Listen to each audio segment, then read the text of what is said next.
Okey, Assalamualaikum warahmatullahi wabarakatuh. Okey, salam pagi yang ceria. Okey, hari ini cikgu ingin terangkan atau membimbing anak-anak murid semua, okey, tentang macam mana kita nak buat laporan eksperimen wajib ya dengan betul ya. Sebelum ni kita dah pun lihat simulasi eksperimen wajib ini ya. Jadi kali ini cikgu bimbing macam mana cara nak buat eksperimen laporannya dengan betul. Ya, sebab kita ni buat dua dalam satu. Nanti kita akan buat ataupun cikgu akan semak juga laporan ni untuk penilaian kerja amali ya, iaitu PK ya, PK. Jadi sebenarnya dua dalam satu lah cikgu nak tanda ni. Ya, jadi nanti awak buat di dalam kertas ya ataupun buku panjang ya yang awak ada. Okey, mari kita lihat eksperimen wajib yang pertama. Okey, tajuk kita ialah kadar denyutan nadi. Okey, di mana kita dah lihat simulasinya. Okey, yang di atas ni awak tak perlu salin lah. Ya. Cuma yang ini. Yang mula dari A ni. Okey, di mana A ialah kadar denyutan nadi manusia berdasarkan jantina. Okey, tujuan kita ialah menyiasat kesan jantina ke atas denyutan nadi manusia. Okey, apakah kesannya? Jantina ni mestilah perbezaan kan lelaki, perempuan, iaitu berbeza tak denyutan nadi ya antara kedua-dua ni ya. Jadi itu adalah tujuan kita pada hari ini. Kemudian kita akan menyatakan pernyataan masalah. Okey, adakah kadar denyutan nadi manusia berbeza mengikut jantina? Okey, kena tanda soal ya sebab pernyataan masalah. Okey. Seterusnya, hipotesis iaitu ramalan awal, perempuan mempunyai kadar denyutan nadi lebih tinggi berbanding dengan lelaki. Betul ke ya? Jadi kita nak tengoklah hari ni ya. Betul ke tidak? Ni ramalan awal kita. Ya. Dia kata lebih tinggi berbanding lelaki. Okey, pemboleh ubah kita di sini ialah kita ulang kaji semula yang dimanipulasi, bergerak balas, dimalarkan. Okey, kalau yang dimanipulasi ni, dia sebenarnya yang kita ubah-ubah. Contohnya dekat eksperimen ni, jantina lah. Kita nak uji lelaki, perempuan. Maka yang kita manipulasi di sini ialah jantina. Okey, yang bergerak balas. Apakah yang kita nak tengok? Okey, kita nak tengok kadar denyutan nadi. Yang dimalarkan, maksud yang dimalarkan tu yang sama. Jadi dalam eksperimen ni kita mesti ambil tempoh masa yang sama, okey, umur yang sama dan jenis aktiviti fizikal yang sama. Semua ni faktor ni mesti sama, tak boleh kalau tempoh masa seorang ni sejam ni 2 jam tak boleh lah. Yang ini umur pun kena sama dan jenis aktiviti ya. Okey. Radas di sini yang kita gunakan ialah jam randik. Jam biasa pun boleh sebenarnya, jam kita biasa. Okey, prosedur dia okey. Dekat sini tak perlu ada lukisan. Lukisannya setakat macam ni je boleh. Ya, tangan macam ni. Okey, prosedur ni bukan mengikut kita tak boleh salin secara direct ni, yang ni. Tak boleh salin. Sebenarnya kita kena ubah. Okey. Yang ini ialah ayat aktif. Kita kena ubah kepada ayat pasif. Okey, ayat pasifnya ialah seperti ini. Yang ni tak perlu buat Yang prosedur ni tak perlu salin. Kita terus saja yang ni. Tulis je dekat sini langkah-langkahnya. Okey, yang pertama aktiviti ini dijalankan. Ni. Cikgu highlightkan. Okey.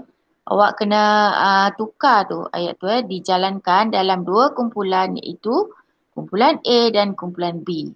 Tukar macam tu ya. Okey, bacaan denyutan nadi setiap murid diambil. Diambil ya, tukar juga dalam masa 1 minit seperti yang ditunjukkan dalam rajah.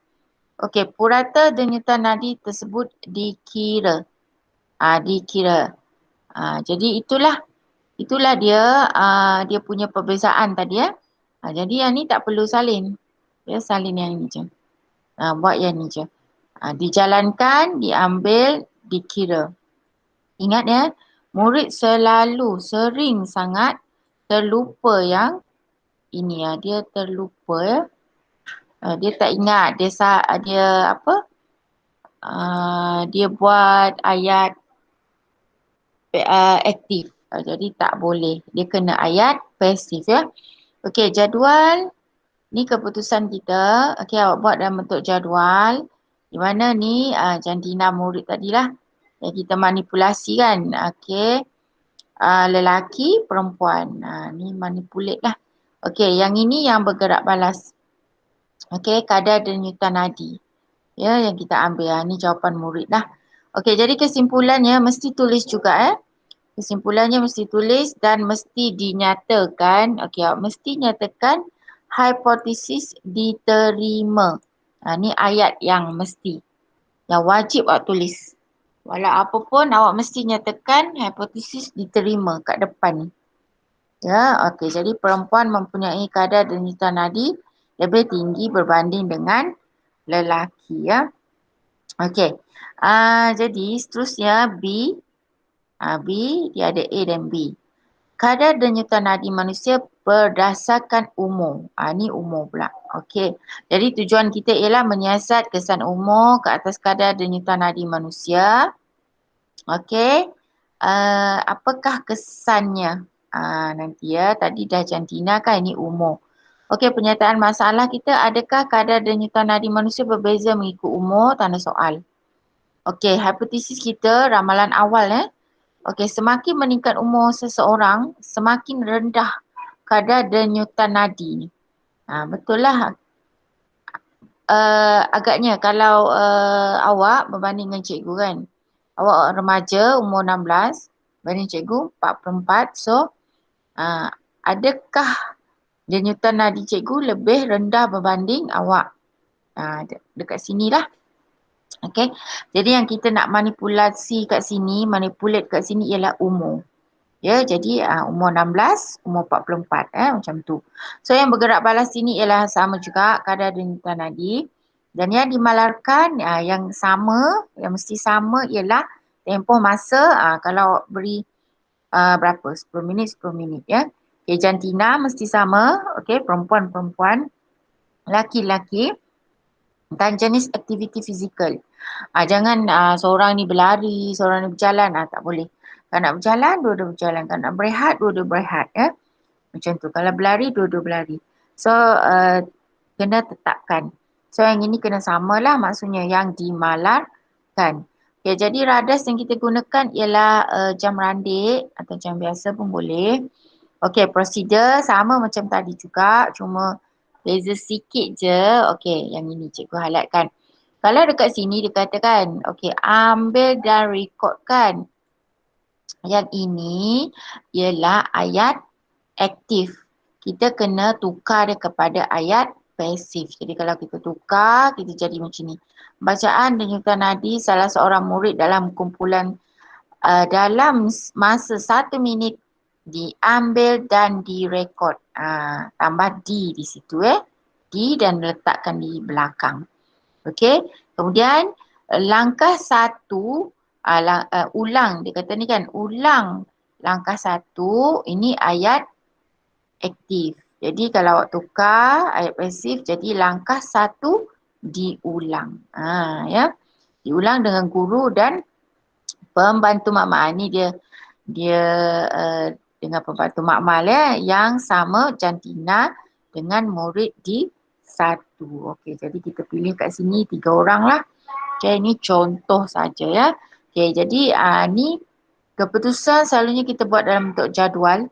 Sebab jadual ni kita boleh nampak perbezaan dia dengan jelas kita boleh nampak. So sampelnya kita tadi lah ada murid umur 16, ada guru 44 dan pembantu makmal lah mungkin umur dia dalam 28 macam tu atau 30.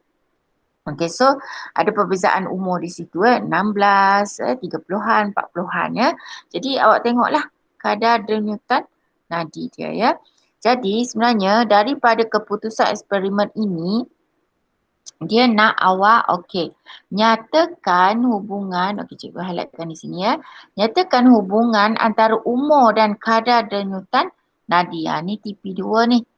TP2. Jadi kita katakan semakin meningkat umur seseorang, semakin rendah kadar denyutan nadinya. Nampak tak? Jadi cikgu lah yang paling rendah kat sini. Sebab umur cikgu 40-an. So awak yang paling tinggi itu maksud dia. Okay, so nampak tak sini lagi. Kesimpulan mesti nyatakan hipotesis diterima. Permulaan ayat. Mesti tulis ni.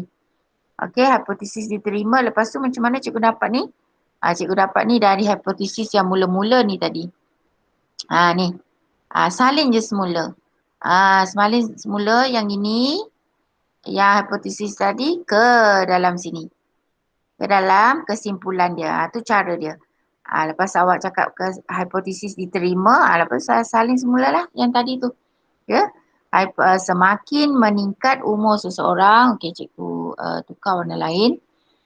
Okey, tukar warna hijau Okey, semakin meningkat umur seseorang, semakin rendah kadar denyutan nadinya jadi cikgu salin semula yang tadi ni lah. Yang ini. Yang atas ni. Itu cara dia. Salin je. Ambil yang tu, salin.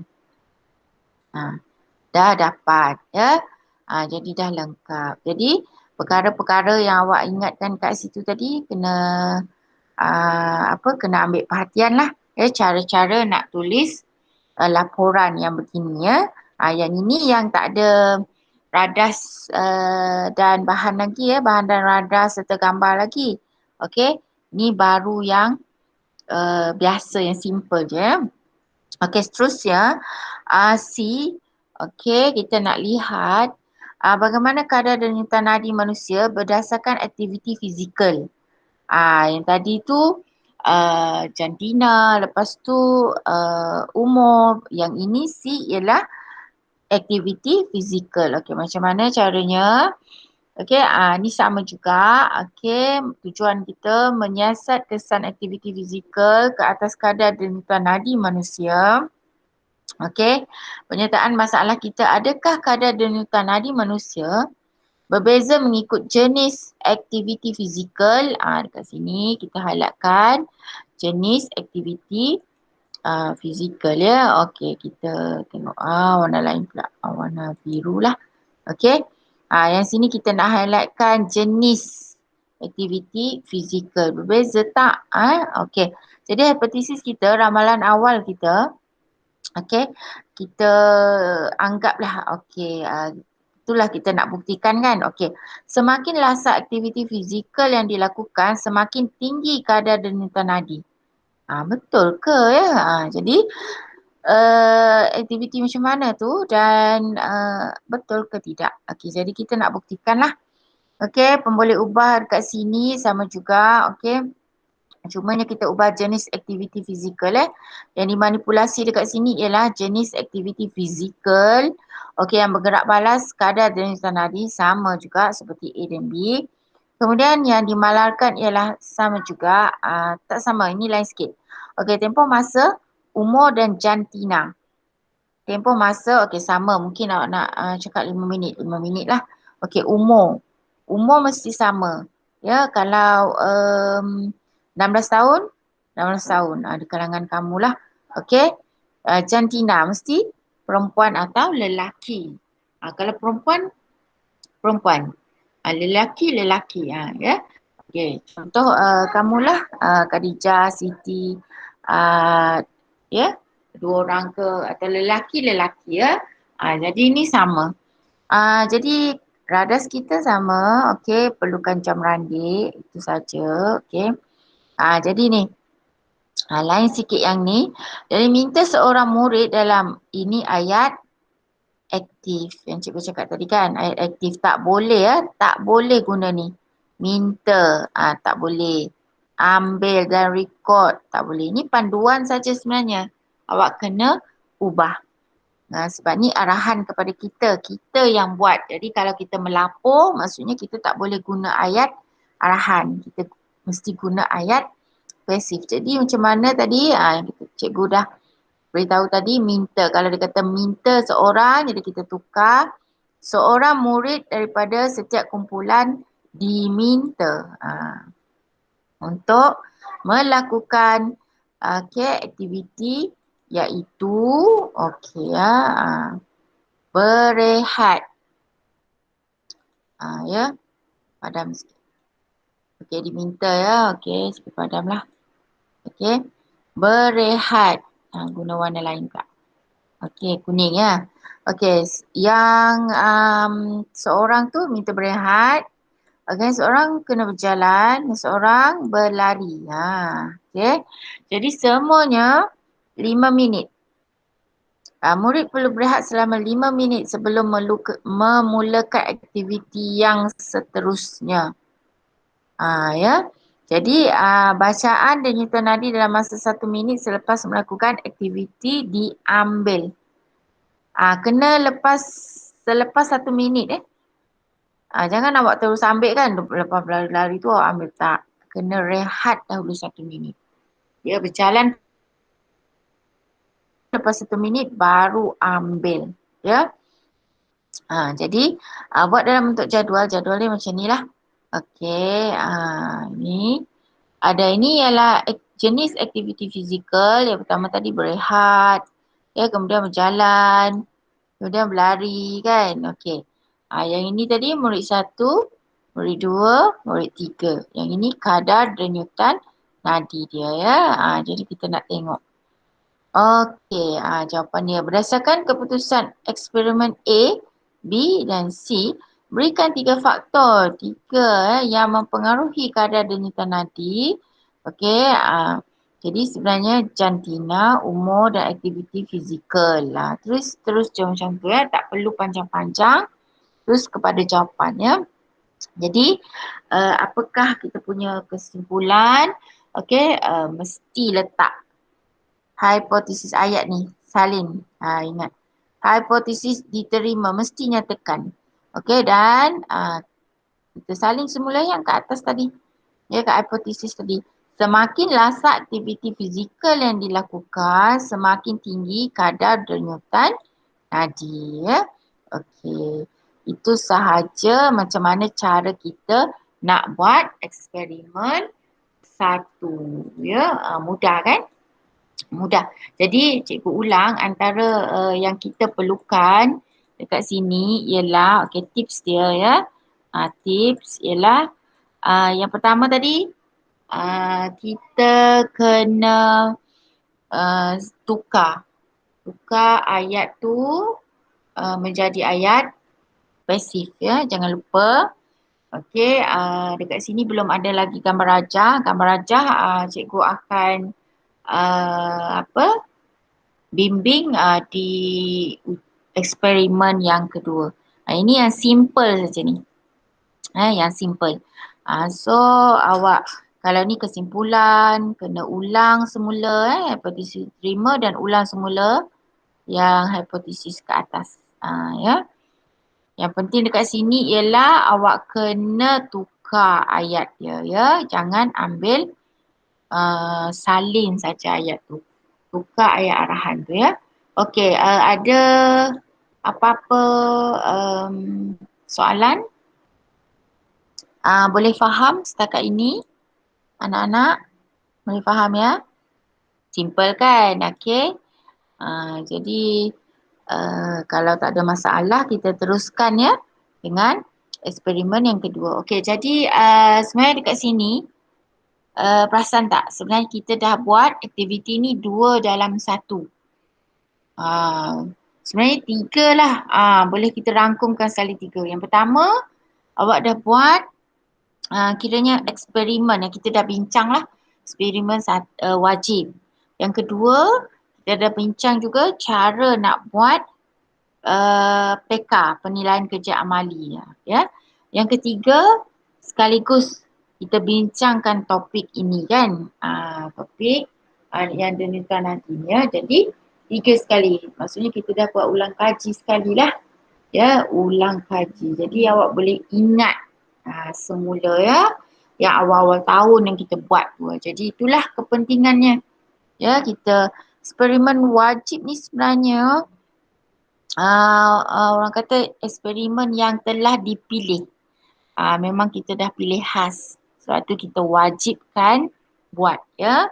Sebenarnya banyak lagi eksperimen kan, aktiviti dalam buku teks kan. Tapi kita pilih yang penting sahaja ya. Jadi sebenarnya nanti awak salinlah dalam file yang cikgu bagi, salin dalam tu ya, dalam buku awak. Okey. Jika kita dah bersedia, kita akan teruskan untuk eksperimen kedua ya. Bersedia ya. Okey, dah bersedia. Kita mulakan. Okey, yang atas ni, tajuk ni boleh tulis. Yang atas ni tak perlu tulis lah. Ini untuk cikgu. Ya. Ni tema, bidang ni apa. Untuk panduan cikgu ya. Murid tak perlu salin yang tu ya. Okey. Jadi seterusnya awak terus saja ke sini tujuan. Tujuan kita pada hari ini untuk yang eksperimen kedua, kita dah lihat simulasinya. Cikgu dah tunjuk hari tu sebenarnya. Kalau awak ingat yang kita buat apa ni? Kita buat rangka kan. Kita buat macam rangka yang mana tulang berongga dan tulang yang padat. Ya. Jadi kita nak membandingkan tujuan kita salin je ni. Okay. Salin saja. Okay, control kita highlight. Okay, membandingkan kekuatan tulang yang padat dengan tulang yang berongga. Kan. Kalau kita ingat semula lah. Ya. Yang mana lebih kuat lah. Okay. Penyataan masalah kita kat sini, adakah tulang yang berongga lebih kuat daripada tulang yang padat? Ya, mesti tanda soal. Okey, mungkin ada yang lupa kot ya. Tak apa, kita imbas kembali. So, hipotesis kita kat sini, hipotesis ni ramalan awal. Tulang berongga lebih kuat daripada tulang yang padat. Betul ke jadi tak tengoklah. Ya. Jadi boleh ubah dekat sini jenis silinder iaitu berongga atau padat yang kita nak manipulasi ya. Satu berongga, satu padat. Okey, yang bergerak balas ialah bilangan buku teks yang boleh disokong oleh silinder. Okey, nanti kita akan guna buku teks. Kemudian yang dimalarkan ialah panjang dan diameter silinder. Okey, mesti sama ya. Okey, jadi dekat sini apa yang kita gunakan ialah dekat sini muncul ya, bahan dan radas. Dia sebab tadi kita gunakan radas saja ya. Tak ada bahan. Sekarang ni ada bahan dan radas ya. Okey. Kita sampai 10.30 kan. Okey. Jadi apa yang kita nak gunakan di sini ialah bahan dan radas. Okey, cikgu macam mana kan nak tahu beza dia. Okey, kalau yang bahan ni yang kita bahan yang kita dah guna ataupun yang luak lah yang kita dah guna, lepas tu kita tak boleh guna dah. Contohnya kertas A4 kita dah gunakan, dah gulung-gulung macam ni. Okey, ataupun pita cellophane ni kita dah guna, nak buka, nak tampal balik mungkin dia tak melekat, jadi pakai buang lah. Okey, lepas tu penutup kotak kotak kita tak simpan kadang. Ya memang kita simpan tapi ni adalah bahan ya. Jadi kalau radas yang kita boleh guna ulang-ulang lah yang tak luak kan. Contohnya buku teks ya. Okey, ada kawan masuk. Okey, buku teks. Takkanlah kita nak buang buku teks pula kan. Ya, hak kerajaan. So benda yang kita tak buang ya. Lepas tu gunting, gunting ya. Janganlah buang gunting tu ya. Boleh guna semula ya. Okey, gunting. Mana tadi ya kawan awak? Tak masuk ya. Cikgu dah accept dah tadi. Sepatutnya kawan awak dah masuk. Minta dia masuk semula. Okey. Cikgu dah accept dia tapi dia tak masuk lagi. Okey. Jadi dekat sinilah. Jadi kalau awak nak tahu macam mana nak tengok apa awak bahan dan radas tu perbezaan. Kalau bahan ni yang kita guna lepas tu dia luak ataupun yang lepas guna tu kita tak boleh nak guna balik. Macam tu. Tu bahan tu bahan. Kalau radas yang kita boleh guna semula. Yang kita tak buang lah. Ya. Itu beza dia.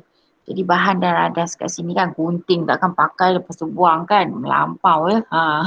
Sampai banyak mana nak ni gunting kan. Okey. So dekat sinilah. Okey, dekat sini awak ada nampak gambar ni kan. Okey, gambar rajah ni. Okey, cara kita nak buat gambar rajah ni ada ciri-ciri khas dia. Ni gambar rajah. Okey, gambar rajah yang kita nak macam mana tadi ya. Sebenarnya kawan awak tadi kesian dia masuk tadi tapi tak muncul. Okey,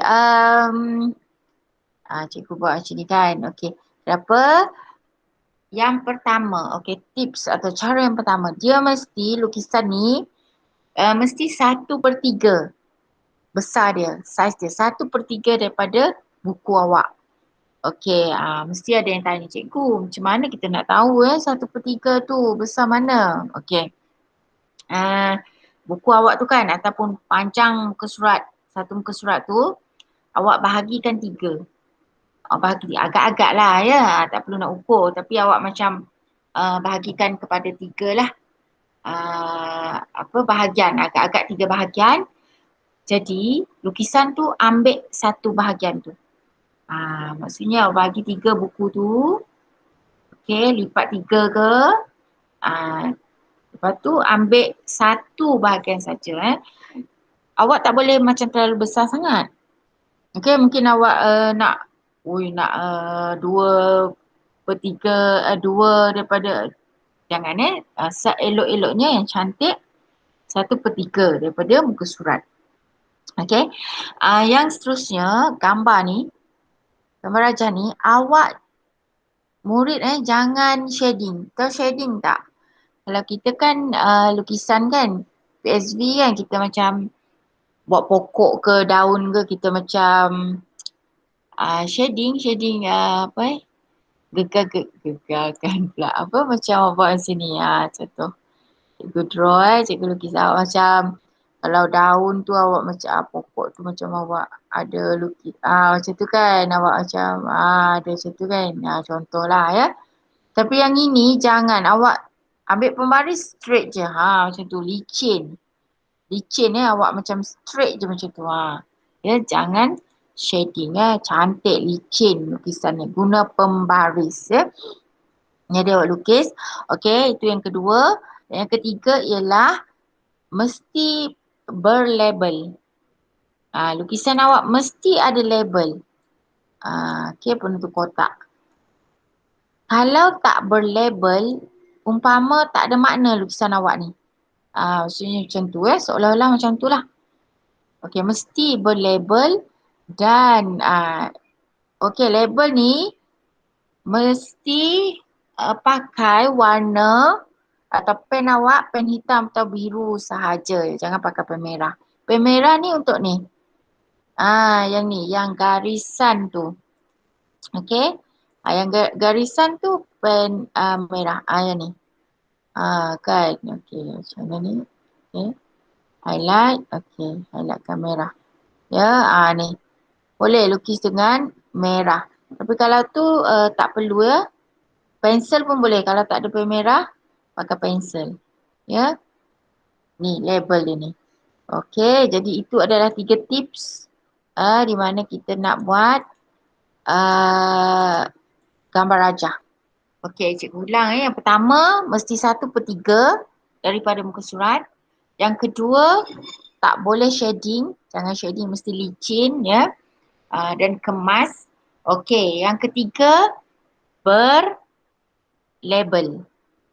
Berlabel, warna pennya warna biru atau hitam saja. Dan kalau garisan ni merah atau pensel boleh. Sebab kenapa cikgu cakap macam tu, nak sebutkan warna, sebab ada murid dia guna warna baru ni dia hantar, dia pakai warna hijau, dia pakai warna purple, tak boleh lah. Sebab ini ialah rasmi ya. Ini laporan rasmi, bukan nota.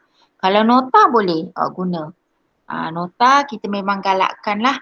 Kita highlight, kita pakai warna purple, warna orange, warna hijau. Tapi yang ni laporan tak boleh warna-warni ya.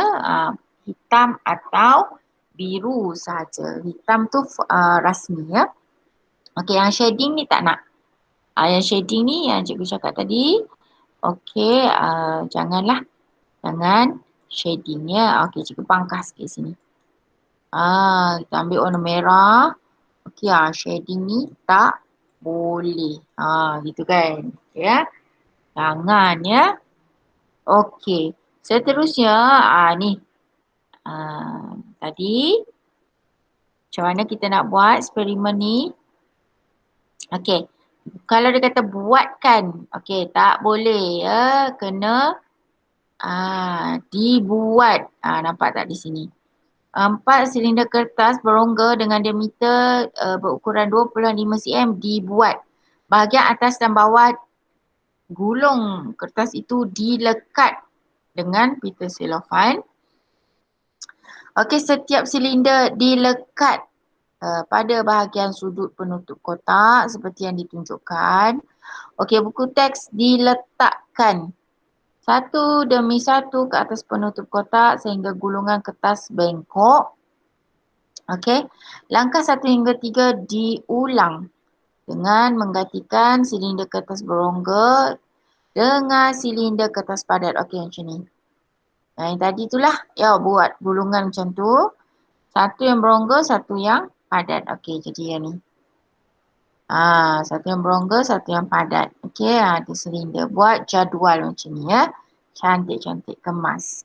Okey, soalan kita, apakah yang diwakili oleh gulungan kertas berongga?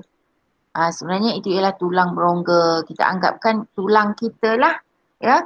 Okey, yang kedua gulungan kertas padat. Kita anggapkan tulang padat. Okey, jadi jawapannya ialah hipotesis diterima tulang berongga lebih kuat daripada tulang yang padat. Ya, kita imbas kembali yang kita dah tengok sebelum ni. Kita tengok di mana simulasi iaitu tulang yang berongga dia banyak buku teks kita boleh letak banding dengan tulang yang padat. Kejap je kita letak apa tu tak beberapa je dia dah bengkok. Ya. Jadi kita tengok ni cikgu ulang atau bimbing cara buat cara buat laporan. Okey, sikit lagi ni last. Okey. Untuk eksperimen wajib 3. Okey, setakat ni ada soalan tak? Ada soalan? Setakat ini boleh faham? Tak ada. Okey, alhamdulillah faham kan? Jadi itu tips tadi kena ingat tingkatan 5 pun awak guna ya. Berguna ni sebenarnya. Ya, tingkatan sampai ni lah sampai bila-bila. Nanti awak sambung belajar pun guna inilah caranya kita buat. Tak ubah. Memang sama ya. Tingkatan 4 awak dah tahu. Jadi tingkatan 5 dan seterusnya ya. Jadi ini adalah eksperimen 3. Okey, di mana ni tak perlu awak buat. Okey, ni untuk guru. Okey. Jadi tujuan kita ialah mengkaji pola pertumbuhan anak benih kacang hijau. Ni kita imbas ni sambil-sambil kita ulang kaji. Okey, apakah pola pertumbuhan anak benih kacang hijau? Pernyataan masalah lah. Jadi hipotesis kita ramalan awal, pola pertumbuhan anak benih kacang hijau adalah berbentuk sigmoid. Apa tu sigmoid kan? Mungkin kita dah lupa, ya, dah tak ingat. Okey, tak apa. Kita ulang kaji ya, sigmoid. Berbentuk sigmoid dekat sini. Okey. Jadi yang dimanipulasi masa. Masa ni yang kita ubahlah. Okey. Yang bergerak balas, yang bergerak balas ialah ketinggian. Nak tengok ketinggian dia. Kemudian yang dimalarkan yang sama, mesti jenis anak benih yang sama. Jenis anak benih. Okey, jadi nampak kat sini. Bahan, material dan radas. Macam cikgu cakap tadilah. Apakah perbezaan antaranya? Tadi cikgu kata bahan yang boleh buang kan atau luak. Yang boleh dibuang, yang boleh luak, yang kira luak tu yang kira pakai habis lah. Pakai, buang. Macam tu ya. Jadi bahan kat sini mestilah biji benih, kacang hijau, kapas dan air. Maksudnya kita dah guna kapas tu, kita tak guna lagi dah kita buang ya. Ataupun biji benih kacang hijau tu. Okay, dan air ya yang kita pakai luak. Dia luak ya. Habis lah. Okey, radas. Okey, radas kat sini yang kita guna, yang kita simpan semula, iaitu piring petri, penyepit dan pembaris. Kita tak buang lah. Ya, kita tak buang lah piring petri kan. Lepas kita guna, kita simpan ya. Basuh, simpan ya. Itu maksudnya radas. Ada murid yang keliru ni. Dia tak tahu dia campur semua sekali. Dia tak faham kan. Dia jadi kat sini cikgu bagi panduan ya, penyepit, pembaris ya. Lepas guna kita boleh simpan. Okey. Jadi kat sini seperti biasa ni tak perlu salin baru masuk tadi. Tak perlu salin prosedur. Ada yang salin telajak lah, telajak rajin. Bukan, tak perlu. Ya, terus je. Terus jawab langkah-langkah ni. Dia telajak rajin. Jadi tak apa, rajin kat tempat lain Jadi terus ni prosedur tak perlu salin. Dan laporan awak terus je kepada langkah-langkah ya. Okey. Jadi ini untuk awak je sebenarnya ya, panduan. Jadi awak tukarlah. Okey, beberapa biji benih kacang hijau diletakkan di atas kapas basah. Okey, di dalam piring petri. Kemudian tiga biji benih kacang hijau yang bercambah dengan baik dipilih. Okey, kemudian ketinggian anak benih itu diukur setiap hari ya. Selama 7 hari ni. Ya. Boleh juga ni awak buat kat rumah, awak tengok sendiri kan. Okey, lepas tu purata ketinggian anak biji benih itu dihitung dan direkod. Semua ada perkataan di situ ya. Ayat pasif. Jadi ni keputusan awak. Okey, jadi kita lihat macam ni ya. So anak kena buat jadual macam ni. Ketinggian, lepas tu anak benih yang pertama, kedua, ketiga. Okey, lepas tu purata. Okey, kemudian masa. Masa jadi awak ambil 7 hari. Kena ambil masa sikit lah. Okey, anak benih pertama berapa, anak benih kedua dan anak benih yang ketiga ya. Jadi pilih. Okey. Jadi jawapan awak lah. Sebab kenapa kita nak pilih 7 ni? Sebab kita nak lukis graf. Inilah graf kita ni. Graf kita, kalau awak nampak graf macam ni, sebenarnya ialah sigmoid nama dia. Namanya ialah sigmoid. Pelotkan graf ketinggian anak biji kacang hijau melawan masa. Okey, ni.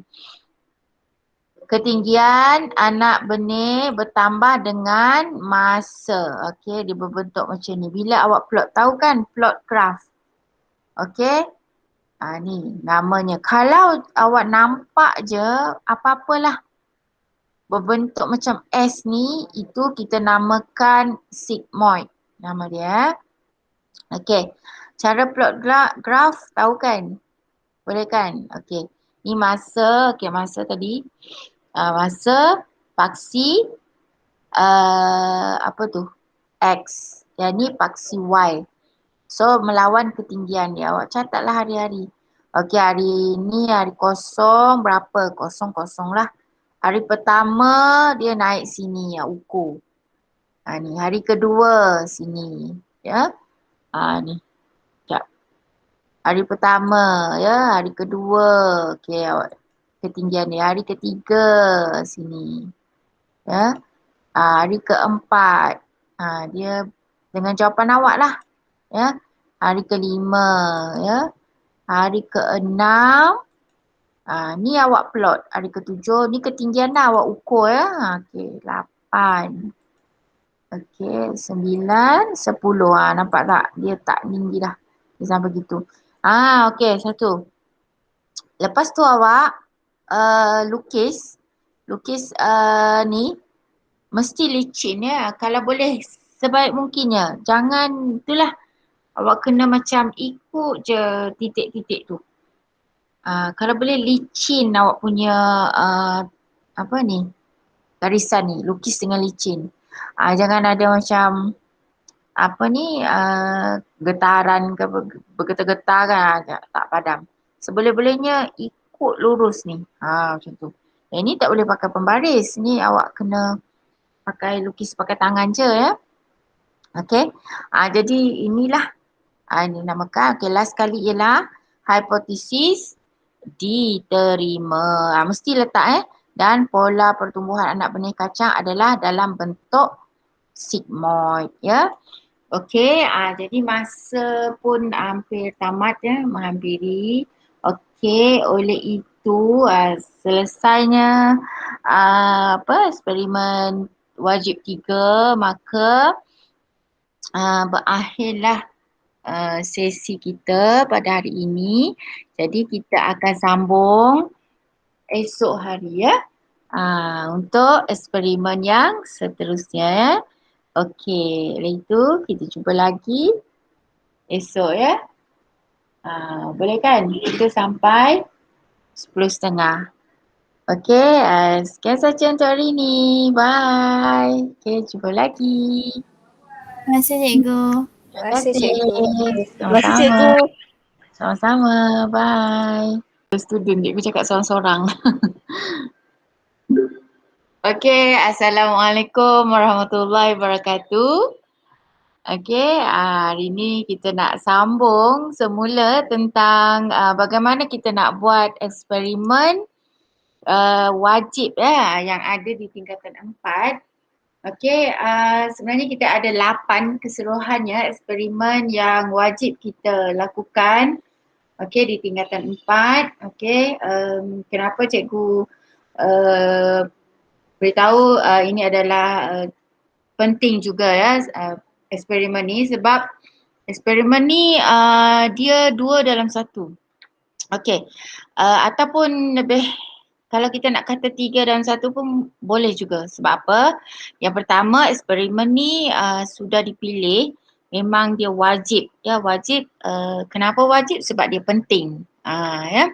Eksperimen-eksperimen ni penting. Banyak lagi eksperimen-eksperimen lain atau aktiviti-aktiviti lain di dalam buku teks, tapi hanya 8 yang dipilih adalah yang wajib sebab dia pentingnya dalam setiap topik itu. Okey.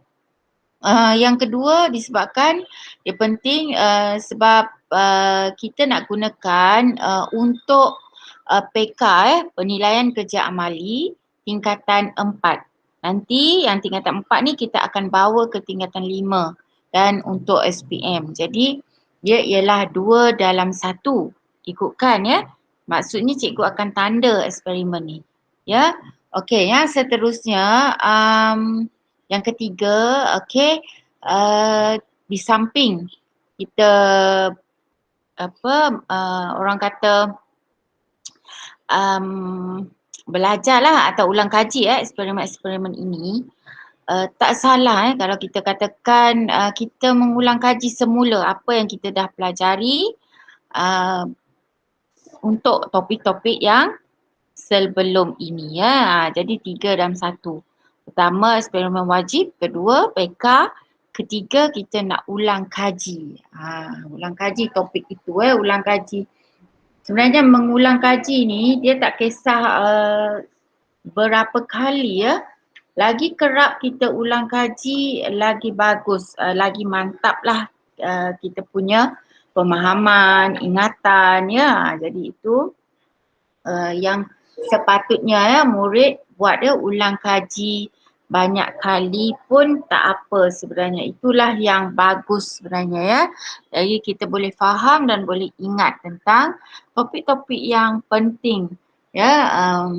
Jadi itulah mukadimah sedikit kenapa cikgu sangat tekankan eksperimen wajib ini dan laporannya juga sebenarnya adalah ada cara yang tertentu untuk kita buat eksperimen laporan, cara kita nak melaporkan ya. Ada cara yang tertentu. Okey. Jadi kita sambung semula. Okey, di mana sebelum ni kita buat eksperimen 1, 2 dan 3. Yang ini ialah eksperimen 4 iaitu tajuk kita ialah tentang kekerasan antara alloy dengan logam tulen. Ya.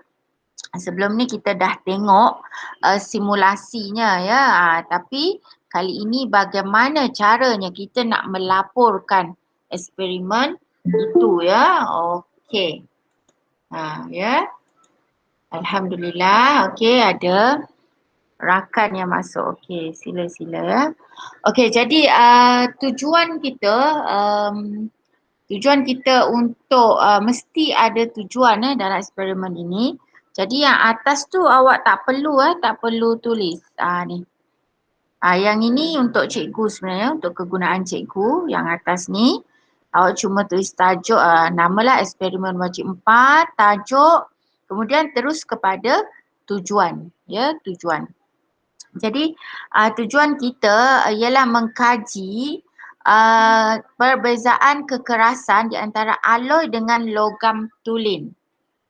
Sebelum ni kita ada tengok kan dan kita pun dah belajar apakah perbezaan di antara alloy dengan logam tulen ya. Jadi dekat sini kita dikendaki pula lihat bagaimanakah eksperimennya dan cara penulisan.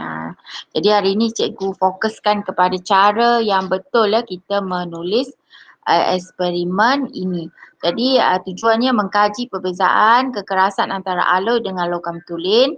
Kemudian penyataan masalah, adakah alloy lebih keras berbanding dengan logam tulen? Ini persoalan kita ya. Jadi kena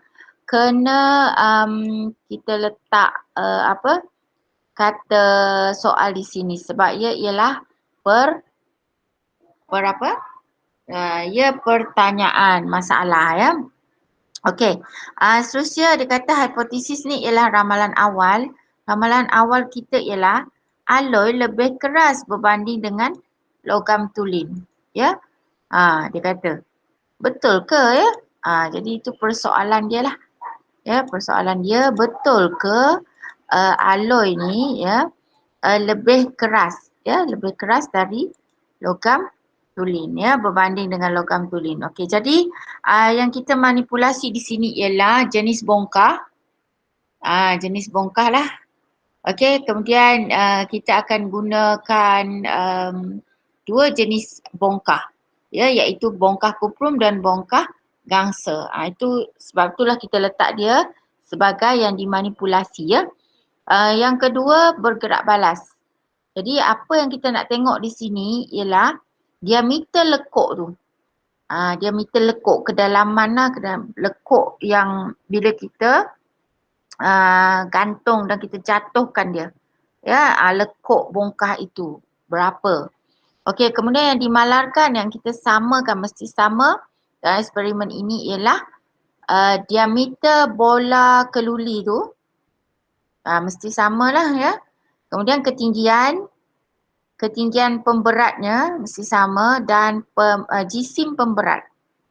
Mesti sama. Jangan ubah tak boleh. Jadi kita nak tengok diameter bongkah ni nanti. Okey, jadi bahan kita pada hari ini, dekat sini semalam cikgu dah terangkan apakah perbezaan di antara bahan dan radas. Okey, jadi dekat sini sebenarnya ada perbezaan bahan dan radas. Okey, cikgu besarkan sedikit. Okey, bahan dan radas ni sebenarnya kalau awak ingat perbezaan dia, kalau bahan yang kita boleh guna dia okey, ciri dia boleh luak. Okey, yang kita boleh guna sekali je sekali, lepas tu kita kena buang lah, contoh macam tu ya. Kita kena buang. Okey, contohnya kat sini. Bahan dekat sini ialah bongkah kuprum, bongkah gangsa, pita silofan dan benang. Contohnya pita silofan ni kan kita dah guna, lepas tu tak boleh guna dah kan, dia mesti macam dah tak elok lah ya, sebab kita dah guna, so kita buang. Jadi itu bahan yang kita buang lah, pakai dan buang. Macam benang pun ya, lepas kita ni kita tak simpan juga, selalunya kita akan buang lah ya. Ataupun bongkah ni sebab dia dah berlekuk kan, dia dah ada lekuk tu, so kita tak guna lagi lah ya. Jadi inilah bahan yang kita kategorikan sebagai bahan. Tetapi kalau radas ni yang kita kategorikan sebagai yang kita boleh guna ulang-ulang. Ya. Yang kita tak buang lah. Ya, contohnya bola keluli, pemberat, ya, kaki retot dan pengapit, ya, pembaris dan pembaris meter. Maksudnya kita dah lepas guna, kita simpan dan kita boleh guna lagi semula. Itu ialah radas. Itu ialah perbezaan di antara bahan dan radas ya, yang selalu sebenarnya murid tak tahu bila kita campur ni, campur dua-dua ni dia tak tahu. Okey, bila kita cakap, okey murid pilih mana satu bahan, mana satu radas, dia tak tahu ya. Jadi di sini cikgu tekankanlah ya, kata kuncinya radas yang kita boleh guna secara ulang-ulang ya. Okey, seterusnya ni gambar ni macam ni kan. Okey, awak nampak gambar ni macam ni, tapi sebenarnya kalau susunan yang betul, awak tak boleh ikut susunan dalam buku ni lah, sebab itu buku kan, dia bukan dia kiranya dia ialah nak jimat lah ya, jimat ruang ya. Sebenarnya kalau kita nak ikutkan susunan dia, okey, susunan dia mestilah okey, mula-mula memang kita kata gambar ni bukan dekat sini, gambar ni atas ni ya, lepas radas ni, okey, awak terus tulis gambar dekat ni jangan sediakan ni tak boleh. Maksudnya sepanjang ni. Ni jangan tulis macam ni ya, dia nak jimat. Ni cikgu pangkah. Okay, sekejap. Okey, ni jangan dekat sini ya. Bukan dekat sini. Maksudnya ni lukisan ni satu ni baris ni. Tengah-tengah lah, letak di tengah-tengah. Lepas tu dia mesti 1/3. 1/3 daripada muka surat. Muka surat buku awak. Yelah mana yang murid selalu tanya, cikgu besar mana 1/3 ni? Awak bahagi muka surat buku awak tu lebih kurang lah, bahagi 3. Lepas tu ambil satu bahagian tu. Agak-agak lah, awak agak-agak dengan tangan awak lipat 3, lepas tu agak-agak dengan tangan, besar ni. Lepas tu lukisan awak sebesar yang satu tu. Ya, jadi awak letak di tengah-tengah letak di tengah-tengah. Jadi lukisan ni macam ni. Lukisan awak mestilah ni lurus ni guna pembaris. Ni semua tak nak sketching, okey. Guna pensel untuk melukis, tetapi untuk melabel kena guna pen hitam atau pen biru sahaja ya. Jadi awak tak boleh lukis dengan pensel dengan pen ya, jangan lukis dengan pen, lukis dengan pensel. Tetapi kalau label tu Ya, kalau label dengan apa ni, dia tak nak ni. Okey, inilah. Ini dia dui bahasa. Awak tak perlu buat dui bahasa. Kita gunakan bahasa Melayu saja. Okey. So, lukis macam ni. Sebiji macam ni. Kemas ya. Seterusnya. Awak letak situ tadi. Okey. Jadi, ni pun sebenarnya tak boleh ni ya. Ni. Ayat ni tak perlu. Tak perlu. Yang ni ya. Tak perlu awak buat ya. Okey.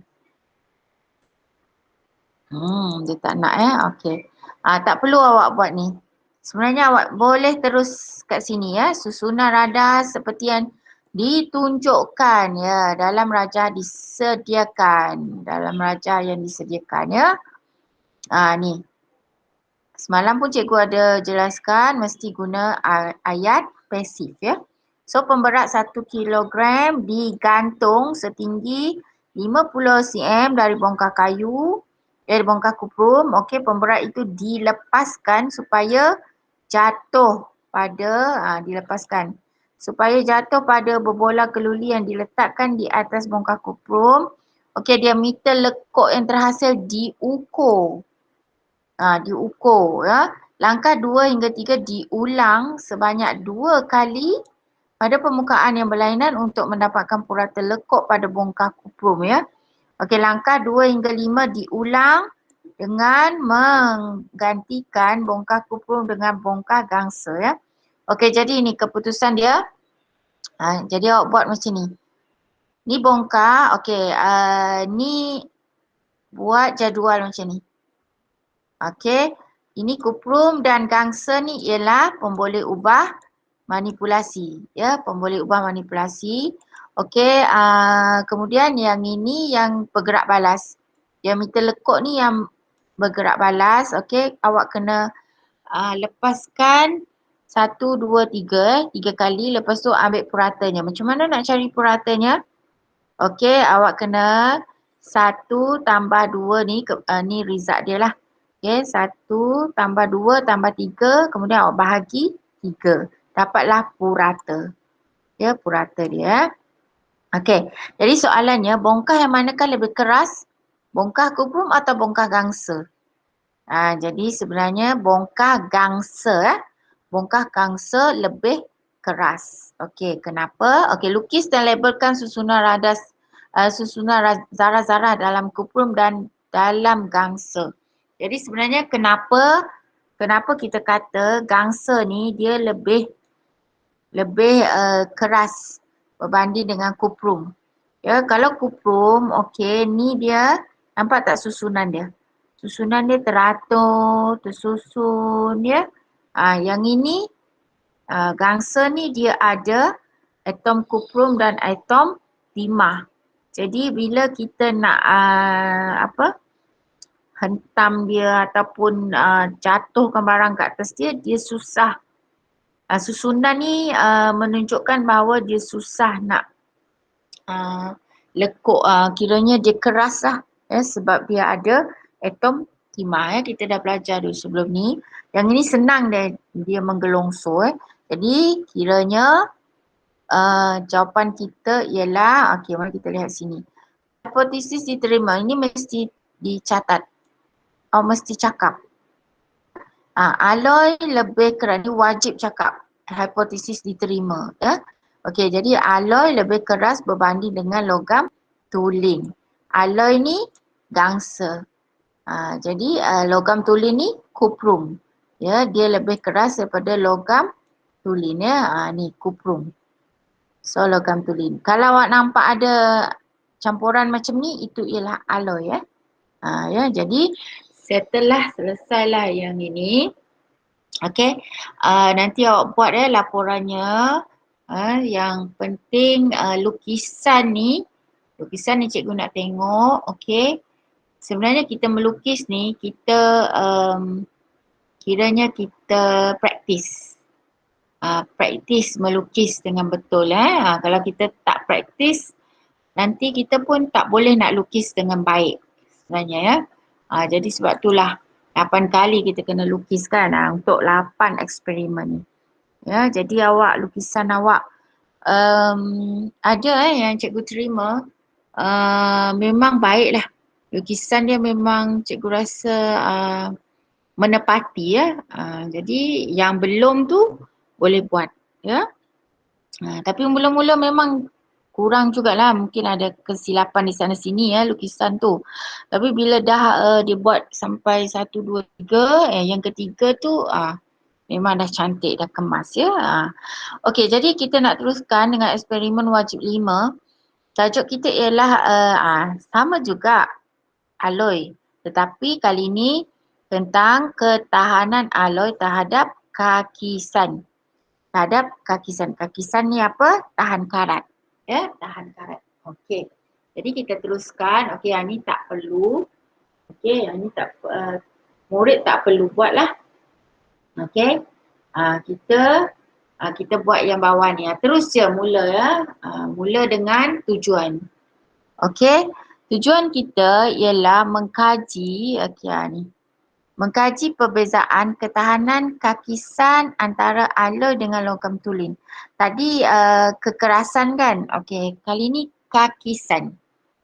Yang mana satu tahan karat. Ya. Alloy ke dengan logam tulen. Okey. Jadi penyataan masalah kita dekat sini, adakah alloy lebih tahan terhadap kakisan berbanding dengan logam tulen? Jadi hipotesis di sini, alloy lebih tahan terhadap kakisan berbanding dengan logam tulen. Ini yang kita anggap, ini yang kita nak buktikan. Ya, hipotesis ni, ramalan awal. Betul tak? Okey, jadi kita mulakan. Okey, jadi pemboleh ubah yang dimanipulasi dekat sini ialah jenis paku.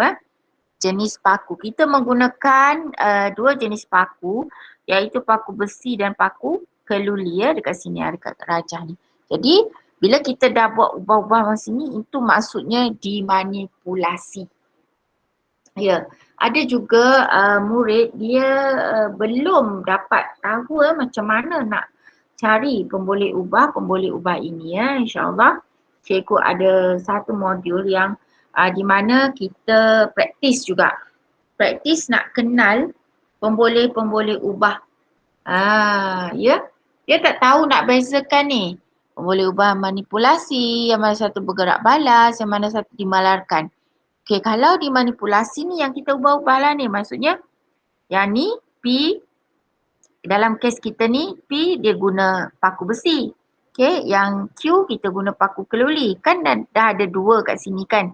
So itulah yang dimanipulasi. Kita tak cakap paku tu, kita cakap jenis paku. Jenis paku ya. Jadi itu adalah cara macam mana kita nak cari yang pemboleh ubah dimanipulasi ya. Okey, yang bergerak balas macam mana kita nak cari? Nak tahu? Okey, kat sini cikgu kata kehadiran lapisan perang pada paku. Maksudnya pemerhatian kita tu. Pemerhatian kita, apa yang terjadi kepada paku tu? Itu ialah yang bergerak balas. Dalam kes ini ialah kehadiran lapisan perang pada paku. Itu ialah karat lah. Sebenarnya karat ya.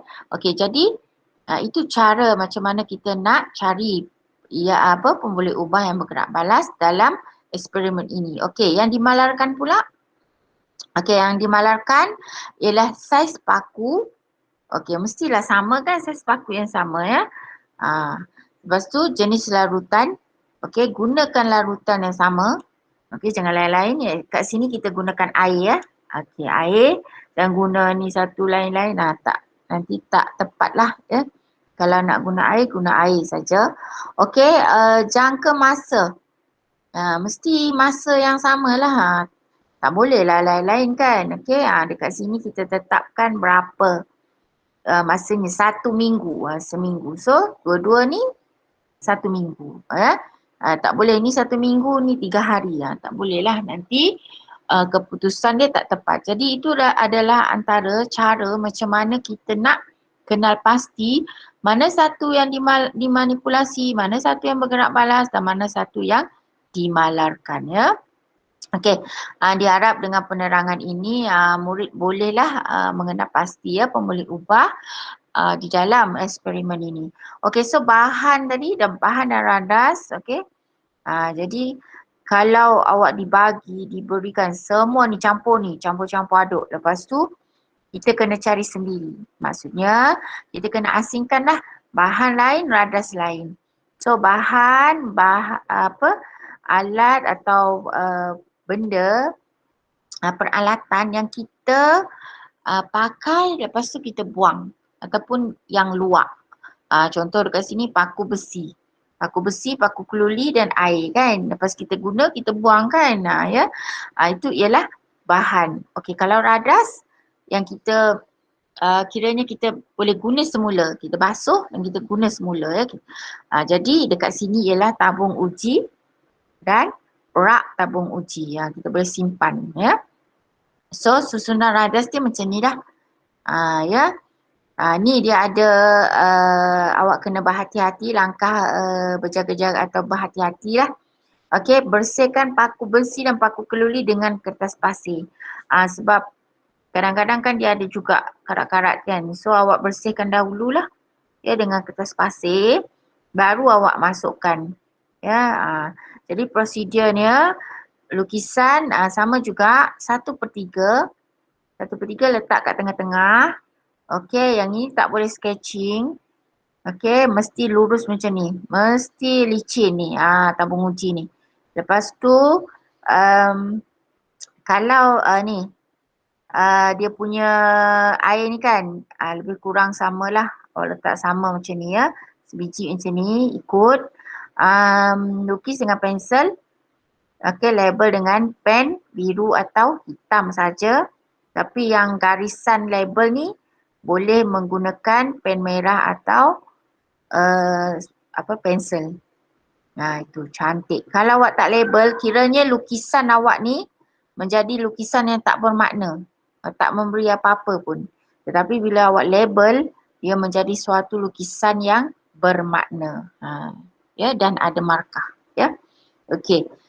Kalau tak label jadi macam biasa-biasalah, awak lukis biasa-biasa je ya. Okey. Jadi itulah beberapa kepentingannya semasa kita buat ya. Jadi 1/3 tadi letak kat tengah-tengah. Okey, ni tak perlu salin. Awak terus saja kepada langkah-langkah. Langkah-langkah awak cakaplah macam tadi kan. 2 tabung uji di label. Okey, 2 tabung uji di label P dan Q. Okey, air dituang ke dalam tabung uji P dan Q. Okey, paku besi dan paku keluli masing-masing dimasukkan ke dalam tabung uji P dan Q. Okey, kedua-dua tabung uji tersebut dibiarkan di rak tabung uji selama seminggu. Sini kita guna seminggu tadi ya. Okey, jadi pemerhatian direkod. Kata kunci juga dekat sini, yang sini kadang-kadang kita mesti cakap radas disusun seperti dalam gambar rajah. Boleh. Setiap kali awak mula buat, awak letak itu. Ya. Kemudian di last, yang akhir awak mesti cakap pemerhatian direkod. Ya, ayatnya. Lebih kurang pemerhatian direkod. Mesti awak cakap. Itu tips dia lah.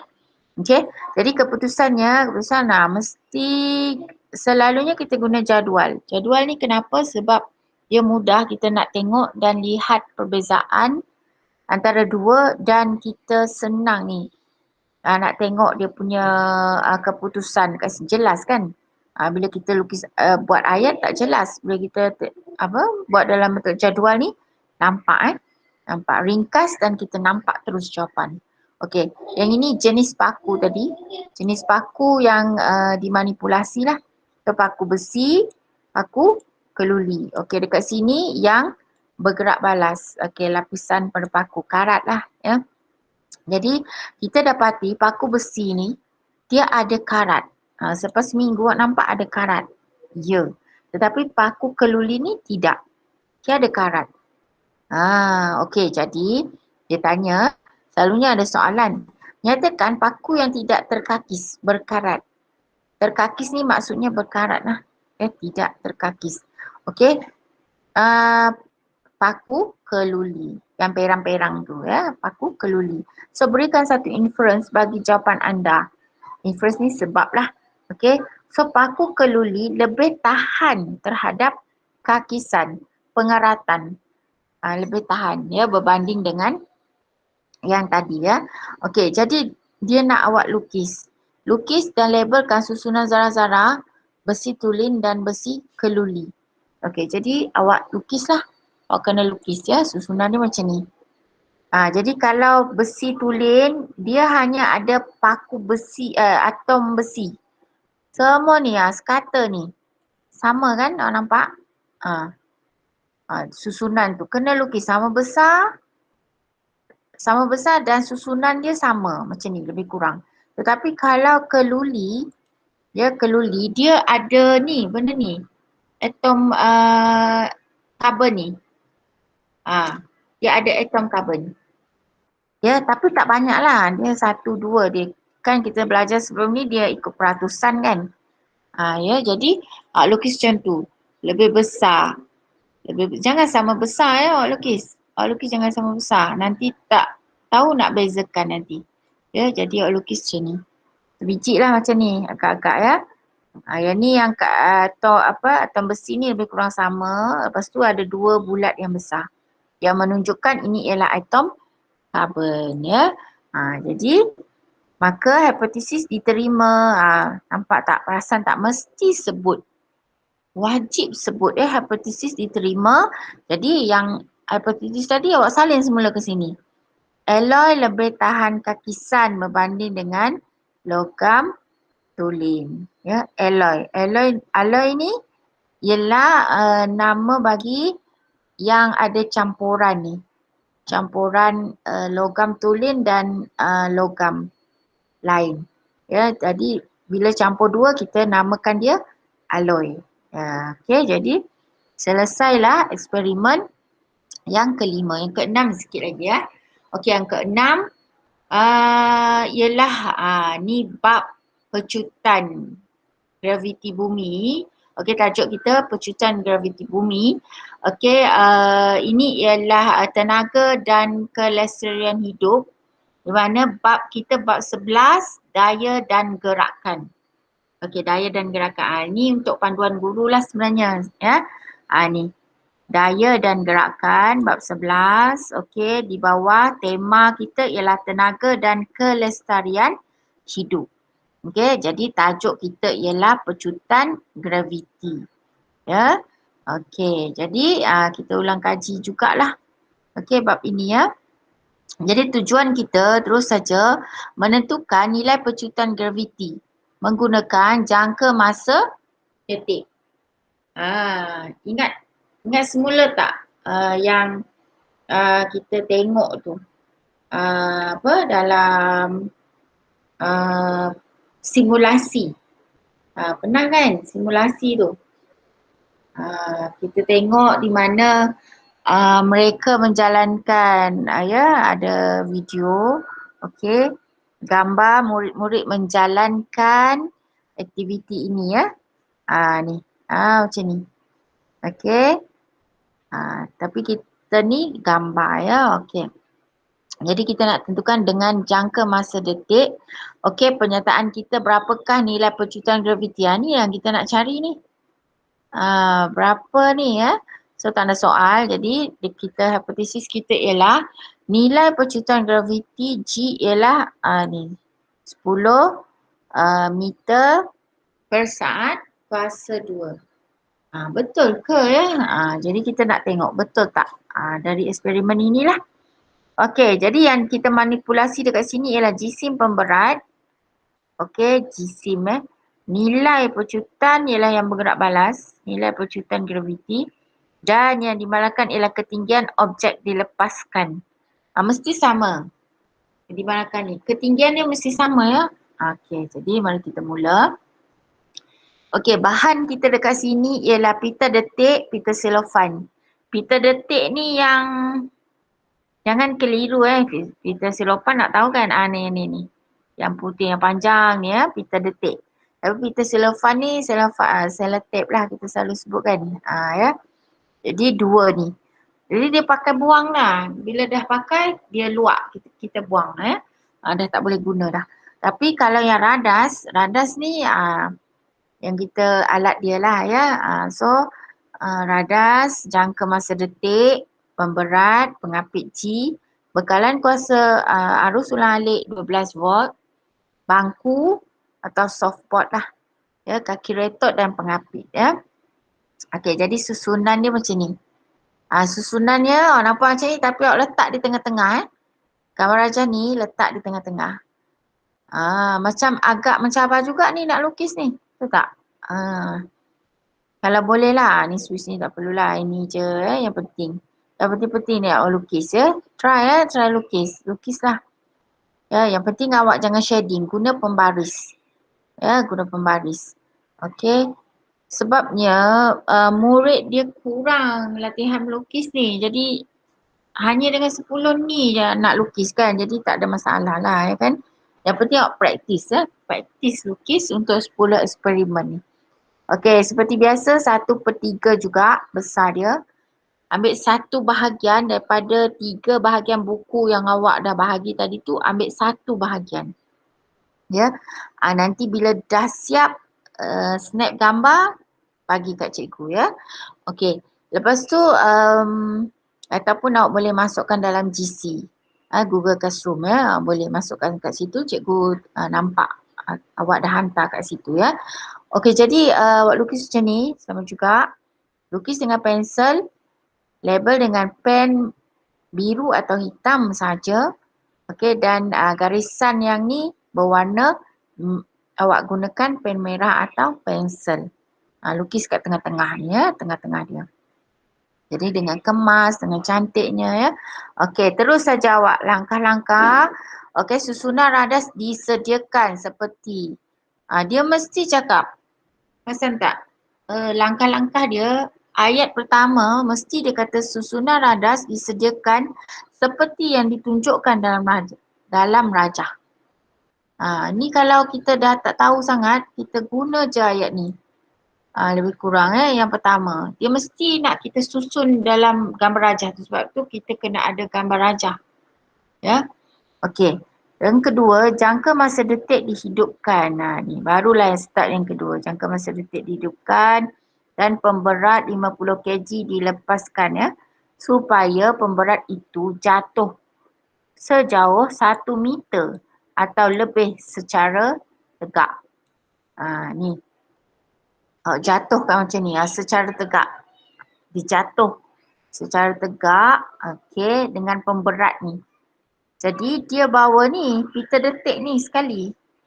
Bila dia macam tu dia akan ada keputusan dia kan. Okey. Jadi macam ni lah. So yang ketiga, bermula dari hujung pita detik yang jelas paling dekat dengan pemberat dipilih dan ditandakan. Pita detik dianalisis untuk mendapatkan nilai graviti iaitu G. Langkah 2 dan hingga 3 diulang menggunakan pemberat. Jadi kita ubah-ubahlah jisim 100 gram, 150 gram, 200 gram dan 250 gram. Ya, kita ubah-ubah ni macam ni. Buat jadual macam ni, lepas ni berat dia. So apakah keputusan dia? Ni yang paling jelas sekali. Yang mula-mula ni tak perlu. Okey, jadi awak gunting ni. Gunting ya. Dan awak lekat. Dia tak ada.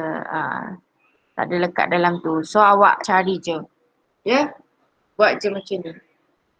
Jadi adakah nilai pecutan graviti G yang diperolehi sama dengan nilai sebenar G? Terangkan.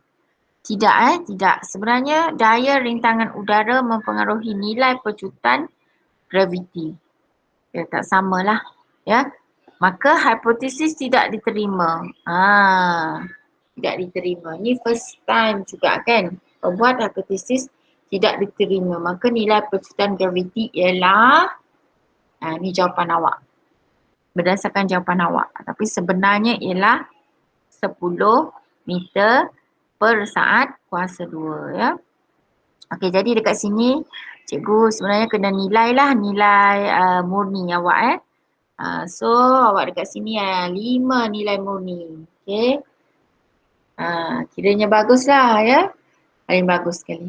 Okey, so sikit lagi eksperimen yang ketujuh di mana sama juga dalam topik yang sama, daya dan gerakan. Okey, di bawah tema tenaga dan kelestarian hidup. Okey, jadi kali ni kita fokuskan kepada keadaan yang jatuh bebas dan bukan jatuh bebas. Macam mana pula tu kan ya?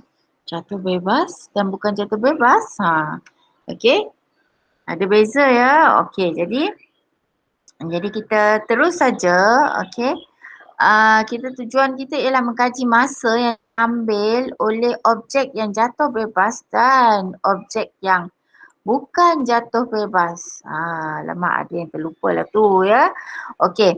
Jadi pernyataan masalah kita, adakah masa yang diambil oleh suatu objek jatuh bebas sama dengan masa yang diambil oleh objek bukan jatuh bebas sampai ke permukaan bumi? Sama ke tidak ya? Ini pernyataan masalah kita. Jadi setiap kita nak buat eksperimen sebenarnya mesti ada pernyataan masalah. Sebab itulah kita nak tahu kan. Kalau tak ada masalah macam mana kita nak tahu nak apa? Sebenarnya kita nak cari jawapan dia ya. Kepada masalah itu. So mesti ada pernyataan masalah. Okey. Jadi hipotesis awal kita jangkakan lah ya, kita rasa jadi kita nak buktikan hipotesis ni masa yang diambil oleh objek jatuh bebas untuk sampai ke bumi lebih singkat berbanding dengan objek bukan jatuh bebas. Dia kata lebih singkat. Lemak kan. So macam mana? Ini dia, ingat tak gambar ni? Okey, yang kita tengok video dia. Okey, mari kita tengok yang dimanipulasi dekat sini ialah kehadiran udara. Bila kita kata kehadiran udara, maksudnya satu yang kita masukkan ke dalam yang ada udara. Inilah satu yang tidakkan kehadiran udara ya. Yang kita manipulasi. Okey, yang bergerak balas apa? Masa lah. Masa yang diambil untuk objek jatuh ke atas penutup getah. Sini dia sampai. Yang ketiga dimalahkan ialah ketinggian objek mesti sama ya. Okey, so kita gunakan cebisan kertas. Okey. Kemudian yang pakai buang lah ni ya. Yang luak. Dah guna buang kan. Tak boleh nak guna semula. Okey, yang radas kita ni ialah tiup silinder Lucina, penutup getah, pump vacuum dan jam randik. Okey, ni lah dia. Okey, ni jangan letak kat sini. Okey, susunan yang betul lah. Ni 1/3 juga. Kena lukis ni macam ni ya. Cabaran ni nak lukis juga. Okey, kalau boleh lukis macam ni. 1/3 label. Okey. Jadi teruskan. Susunan radar nampak tak? Mesti dia cakap macam ni. Susunan radar seperti dalam rajah disediakan. Okey, kemudian cebisan kertas dimasukkan ke dalam tiup silinder Lucina, masukkan tadi. Macam tadi. Okey, hujung terbuka ditutup ketat dengan penutup getah. Tiup silinder Lucina itu disambung pada pump vacuum dan tiup silinder itu diterbalikkan dengan pantas. Cebisan kertas dibiarkan jatuh pada masa yang diambil. Untuk cebisan kertas jatuh ke atas penutup getah direkod.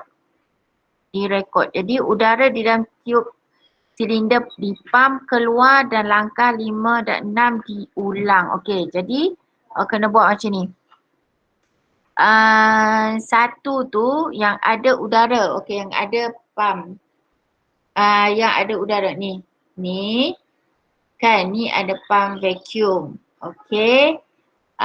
Kita jatuhkan kertas tu.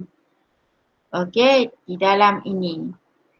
Okey, ni cebisan kertas dimasukkan ke dalam tiup silinder Lucina. Tiup silinder Lucina ni lah. Okey, masukkan dalam. Okey. Kemudian hujungnya ditutup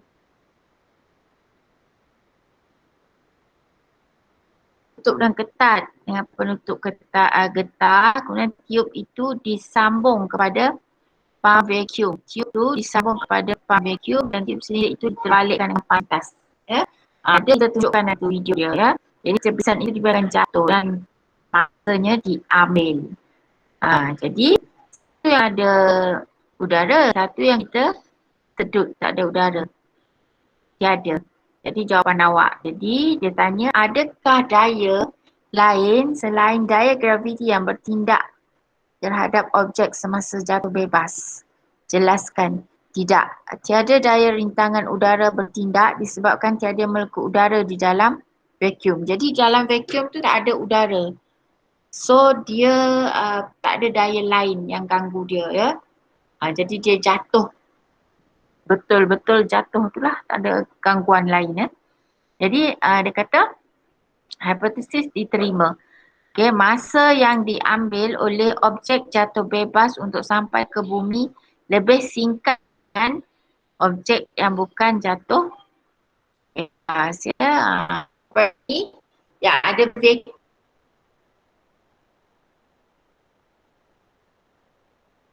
dekat bawah tu lebih singkat. Masanya lebih singkat berbanding dengan yang ada udara. Sebab yang ada udara tu dia ambil masa kan. Dia slow lah. Satu. Tapi yang tak ada udara tu dia cepat tu. Tak ada gangguan apa-apa kan. Tak ada apa-apa rintangan. So dia lebih singkat. Ya. Jadi itulah dia tadi. Yang ke-7 dan yang last kali ialah eksperimen wajib 8. Okey. Ini ialah hubungan antara jisim dengan inisia. Okey, ada cikgu bagi awak ni inisia tu. Baru lagi kita buat ya. Okey, jadi hubungan antara jisim dan inisia di bawah tema sama, okey, tenaga dan kelestarian hidup. Di bawah tajuk yang sama juga, daya dan gerakan. Okey, tetapi kita jisim dan inisia lah bawah tajuk ni ya. Okey, jadi kita nak tujuan kita ialah mengkaji hubungan di antara jisim dengan inisia. Okey, penyataan masalah kita, adakah jisim objek mempengaruhi inisia objek? Jisim. Jisim objek mempengaruhi. Jadi kita nak tanya, yang kita tanya-tanya, okey, ramalan awal kita, semakin besar jisim sesuatu objek, semakin besar inisia itu.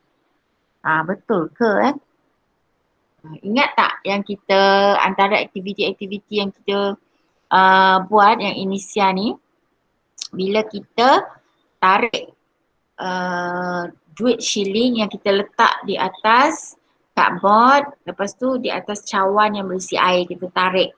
Apa yang terjadi? Okey, itulah antaranya.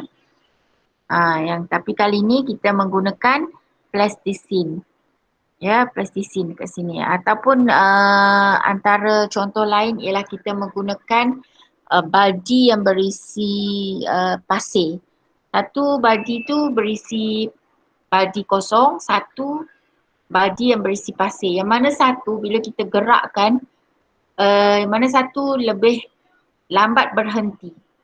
Lambat mula, lambat berhenti. Tu. Ya. Itu pun boleh juga. Tapi kali ni kita gunakan plastisin ya, plastisin dan bilah gergaji. Okey, jadi kita nak tengoklah ada tak dia mempengaruhi ya jisim ni. Jadi macam mana kita nak buat? So dekat sini yang kita manipulasi dekat sini ialah jisim. Jisim plastisin tu. Nanti kita ada nilai dia yang kita boleh guna. Nilai dia, okey, jisim. Kemudian yang bergerak balas yang kita nak tengok ialah tempoh ayunan. Bilangan ayunan dia kita nak kira. Okey, so lepas tu yang dimalarkan ialah panjang bilah gergaji yang berayun dan bentuk plastisin. Mesti sama. Okey, jadi bahan dekat sini ialah plastisin. Okey, radas, pengapit G, bilah gergaji, jam randik dan penimbang elektronik. Okey, radas kita guna. Okey, so awak lukis macam ni lukisan dia. Okey, raja dia letak di tengah-tengah ni. Okey, ni biji awak lukis macam ni ya. Okey, awak lukis, ni tak perlu. Okey, terus kepada langkah-langkah.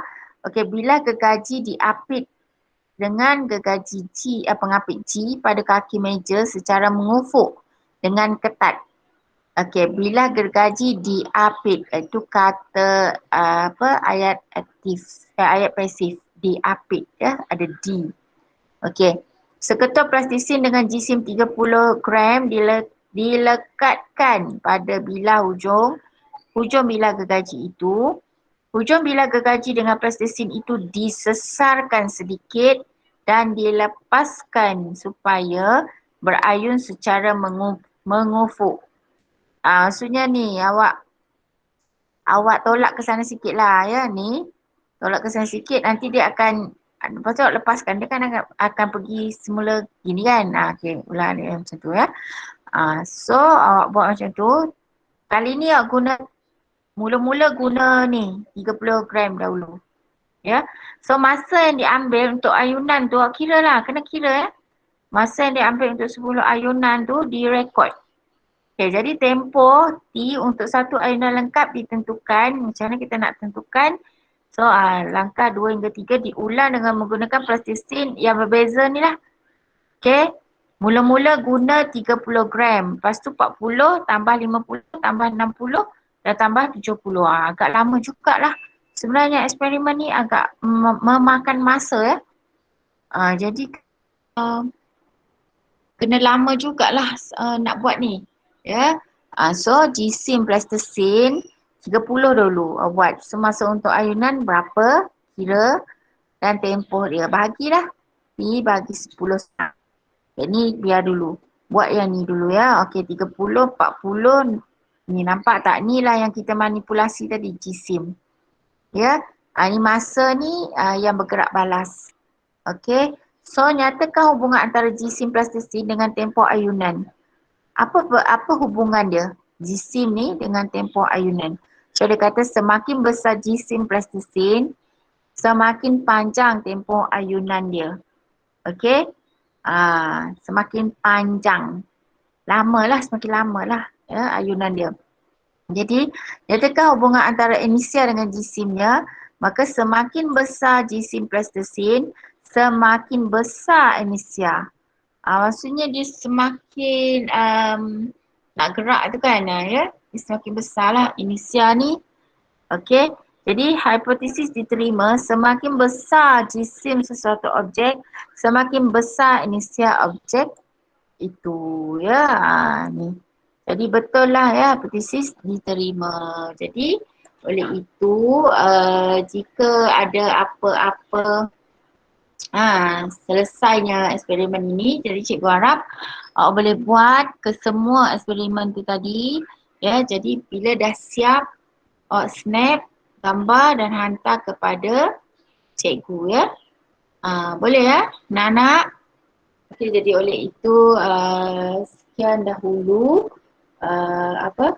perkongsian ataupun pelajaran kita pada hari ini. Kita jumpa lagi di minggu hadapan Jangan lupa ya buat yang cikgu minta. Okey, semoga segalanya dipermudahkan ya. Okey, terima kasih untuk murid yang hadir pada hari ini. Okey, terima kasih. Kita jumpa lagi. Bye. Okey, bye semua. Bye. Okey, terima kasih. Cikgu. Okey.